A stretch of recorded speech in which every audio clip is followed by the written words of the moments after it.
On today's show, we're going to be talking about luxury home prices, renting out your pool like it's an Airbnb, and ways that you're wasting energy around the house. Stay tuned.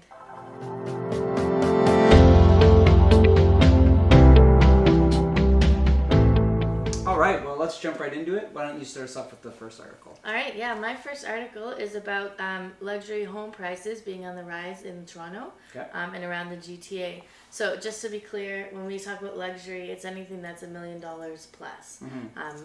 Sotheby's International Canada did an analysis, and basically what they found is that year over year from this time last year, and they based it on August prices, not September, just so we're clear on that too. That the home sales of anything $1 million and over was up by 19%. And interestingly enough, everything that was over $4 million was up 34%. Okay. So huge jump there. Other than that, it basically just talks about the fact that, with the market going through everything it went through and all the changes with lending and all of the fears that were going on, the luxury market really did just kind of stop. Mm-hmm. And there wasn't a lot happening. And at the end of the day, what we can take from this as a positive is we're seeing movement now. When they talk about year over year, what everyone has to remember, and these headlines are everywhere right now, so we've seen them on multiple news outlets, and they're saying, the luxury market is booming. And reality is that the market was really low last year at this time. It was the lowest it had been in a really long time in 2017. So yes, we're growing from where we were, but we're coming out of almost what we would consider a deficit. So, be careful with those headlines with the media. And the manipulation that goes on there. But overall, great news. We know that there's a lot of industry moving into Toronto. They actually just also announced that Pinterest is now opening a head office in Toronto.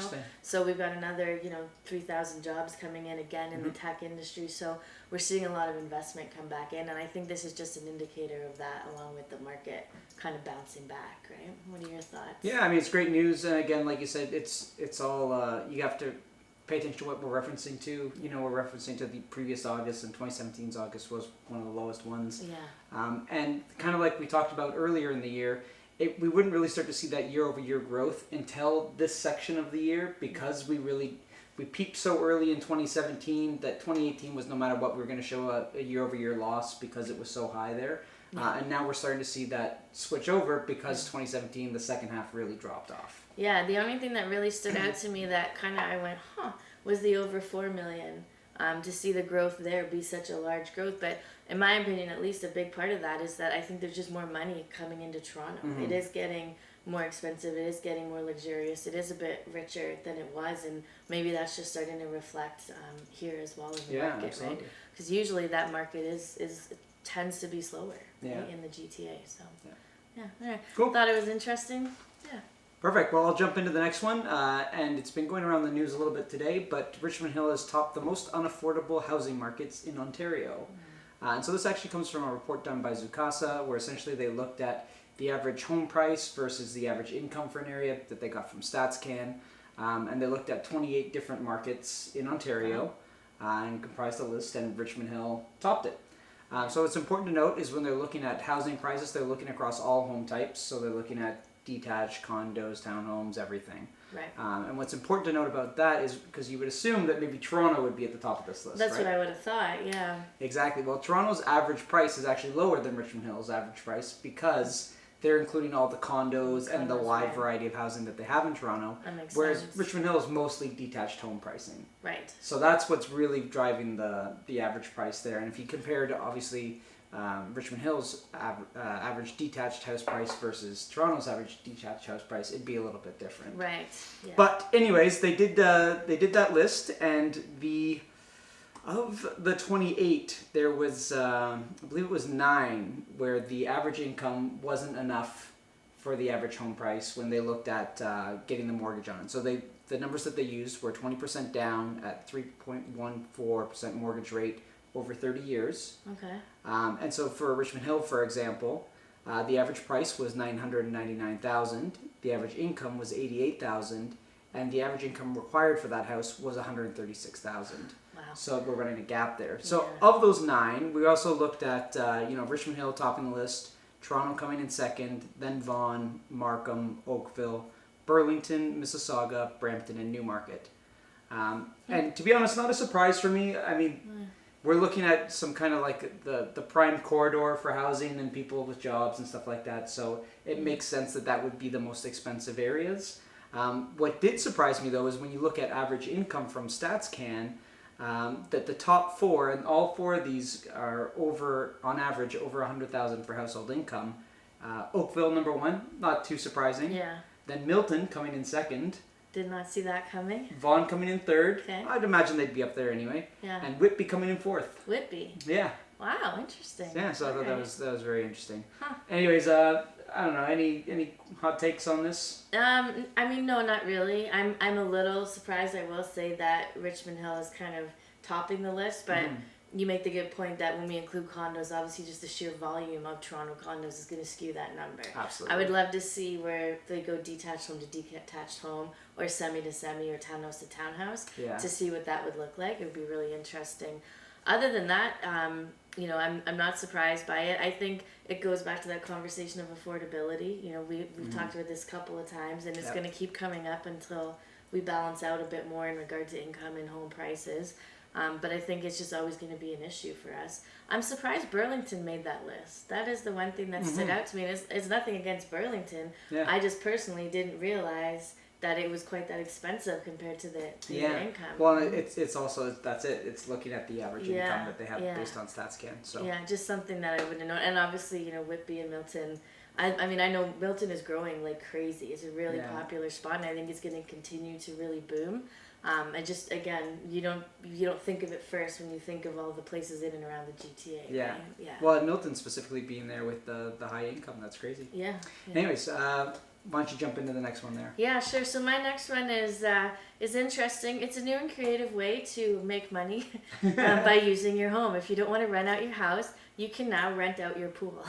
So basically what this is, and the story itself is actually quite funny. There's an American company called Swimply. Okay. And what they are is they're like Airbnb for your pool. So a lot of the states where they have hot weather all year round, people can apply, their pool has to get approved. It's a crazy application process. And then they can rent it out. And, you know, there's pools going as high as in Miami for like $200 an hour, all the way down to like, you know, $20 for 3 hours, depending on where the locations are.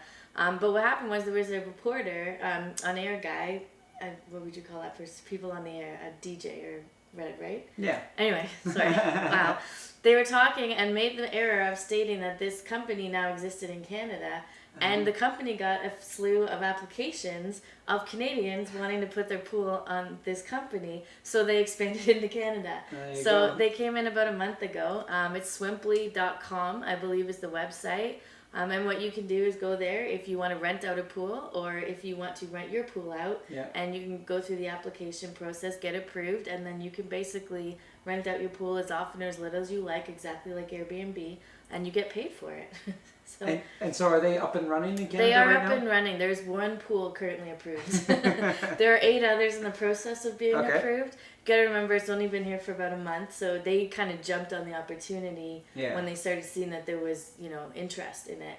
So they kind of made it happen quickly. But yeah, there is one pool in Toronto currently approved. I don't know what the rate is for that pool, but it's being referred to as Backyard Oasis. So if you go to the site, that's what you want to look for. And yeah, I guess, you know, we have a short summer, but if you want to make the most out of the pool, those times when you're not using it, you know, now you have an option. Yeah, it sounds like a realtor advertising a pool, a Backyard Oasis, like on every listing. Yeah, it does, doesn't it? I didn't even think of that. Yeah, so what are your thoughts on that? It's kind of cool. I mean, I think we're going to see more and more of these kind of businesses come out, like, you know, the ride sharing and all that, and technology is making it easier for that stuff to happen. I'd be interested to know what the insurance companies and stuff like that for your home insurance, or, you know, how long it's going to take for somebody to get hurt, and then, you know, something to pop up in the news about, hey, if you're doing this, this is the outcome. So, but overall, you know, kind of cool. Yeah. Only thing that really popped into my head, I mean, I thought the story was hilarious. I love how it happened. Yeah, I do love how it happened. And I love that the company just jumped and we're like, we'll figure it out later. Let's go. I love that. My only concern would be that, you know, again, and same with Airbnb, there's a bit of that safety concern. Because this isn't a rental property, like it's your home. Right? And, you know, if you have kids, or if you know, like, you don't know how. I would like to know what the protocol is for the people requesting the pool, as well as the people obviously submitting their pools as options. I would say if I had a pool, I don't think I would do it. Yeah, I wouldn't be into I it. wouldn't be into it. I definitely wouldn't be, but I mean, you know, I could see it as a concept of like, hey, like let's make a little bit more money, put that income towards, you know, covering the cost of the pool maintenance, whatever. Yeah, there's definitely benefits to it. I just, you know, I'd be very hesitant about it. Yeah, I'd be a little nervous too, but you know, great story. Yeah, overall. Yeah. All right, so I'll jump in next. Yeah. And we found a cool article here talking about, you know, 18 ways that you're probably wasting energy that you're not really aware of. And it's a nice list, and so the link's going to be down below for you to check it out. But the important ones that I would say, especially as we're getting into the time of year change, you know, change your furnace filters is a big one. The obvious reason why we always do this is, you know, limit down the dust and all that. With the AC, how hot it's been, we've been running our ACs a lot. But one of the big things is, with how dirty and covered the filters can be sometimes, your AC or your furnace will have been running overtime to kind of push that air through. So the more often you clean or even just change them, the more efficient everything will run and won't have to run as hard. You'll save some energy there as well. Makes sense, yeah. Yeah, and old hot water tanks is a big one. We find them everywhere. Everybody's got the dated one. They're rental. They seem to be working just fine. But, you know, with buildup in the bottom, they do have to run a little bit more often, and they're a very easy way to be wasting more energy than you need to. Just think of, you hear that little fan turn on after you finish taking a shower or something like that. It heats it back up. So, you know, getting an old one replaced is definitely a big one. And then checking weather stripping around your doors, and then caulking any leaks or cracks around your windows as we get into the wintertime is a great idea. Help limit any drafts, any, you know, air loss or heat loss there will be a big one. Yeah. But I definitely check out the list if you're interested in seeing more. Any takeaways on something like that? Just reminded me that we should probably check our windows. Yeah.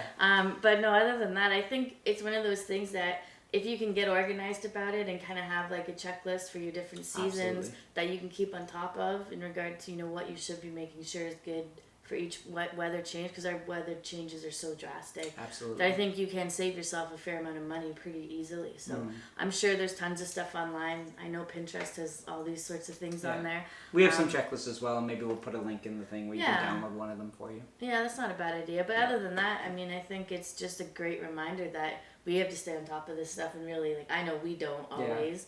I'm sure that everyone else probably doesn't too. So it's a great list to run through. Absolutely. Yeah. So that's the end of our show. Yeah. As always, the links will be in the description below. Don't forget to subscribe.